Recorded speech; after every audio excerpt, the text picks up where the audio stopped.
Master minds commerce చదవాలనుకునే 10th inter విద్యార్థుల తొలి ఎంపిక. ఈ రోజు బీజేపీ ఆధ్వర్యంలో ఏదైతే ఈ తిరంగా ప్రోగ్రామ్ ట్యాంక్ బండ్ మీద నిర్వహించారో పెద్ద ఎత్తున నాయకులందరూ కూడా వచ్చారు. భారతదేశ జెండాలతోటి అద్భుతంగా ఈ ప్రోగ్రాం జరిగిపోతా ఉంది.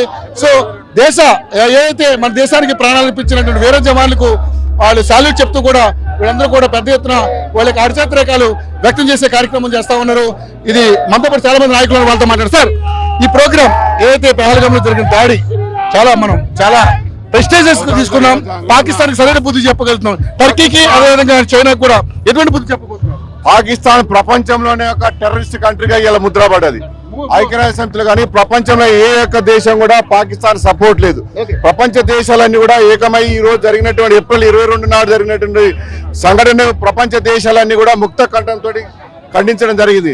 నరాంతక నక్సలైట్ల మాదిరిగా నరాంతక సీమాంతర ఉగ్రవాదులు, పాకిస్తాన్ ప్రేరేపిత ఉగ్రవాద సంస్థలు, అదేవిధంగా పాకిస్తాన్ ప్రభుత్వం చేత ISI చేత ట్రైనింగ్ పొందినటువంటి తీవ్రవాదుల చేత భారతదేశంలో ఉన్నటువంటి సామాన్య ప్రజలపైన మరి అత్యంత కిరాతకంగా హిందువులా కాదని గ్రహించిన తర్వాతనే తీవ్రంగా మరి నరవంతకంగా పూర్తిగా కూడా తూటాలతో కాల్చి చంపడాన్ని యావత్ ప్రపంచం పూర్తిగా కూడా శోకాతత్వం ఉండడం జరిగింది.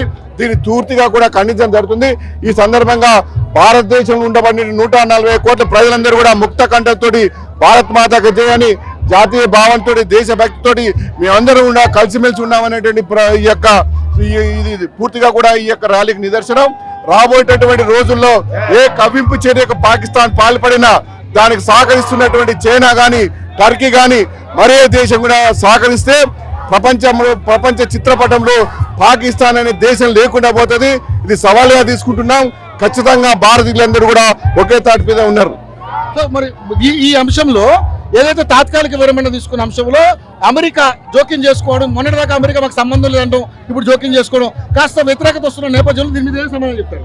పాకిస్తాన్ ప్రేరేపిత ఉగ్రవాద సంస్థల సుమారు 30,000 నుంచి 40,000 మంది వరకు ఉన్నటువంటి సమాచారం. తీవ్రవాదుల యొక్క స్థావరాలపైన తీవ్రంగా దాడి చేసి భారత సైన్యం ఎంతో వీరోచితంగా పోరాడి తుదముట్టడం జరిగింది. ఇది పూర్తిగా కూడా కంటిన్యూషన్ గా తీవ్రవాదులు కవ్వింపు చర్యలు పాల్పడితే ఖచ్చితంగా రాబోయేటటువంటి రోజుల్లో తీవ్రమైన పరిణామాలు ఉంటాయి. ఇది ఖచ్చితంగా ముందుకు కొనసాగుతూ ఉంటది. మాస్టర్ మైండ్స్ కామర్స్ చదవాలనుకునే 10th ఇంటర్ విద్యార్థుల తొలి ఎంపిక.